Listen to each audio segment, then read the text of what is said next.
از ابو هریره رضی الله عنه روایت شده است که رسول خدا محمد صلی الله علیه و سلم فرمودند: افریت از جن آمد تا نماز مرا خللدار کند.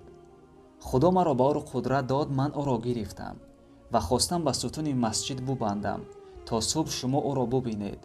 اما دعای برادرم سلیمان را به یاد آوردم که پروردگار را به من ملک ده که پس از من به کسی نصیب نگردد. پس او را رها کردم. این حادثه در صحیح البخاری و صحیح مسلم آمده است.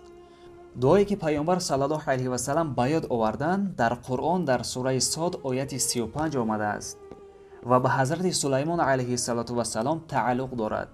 خداوند به سلیمان قدرت داده بود که جنها زیر فرمان او بود و این قدرت به کسی دیگر نصیب نشده است.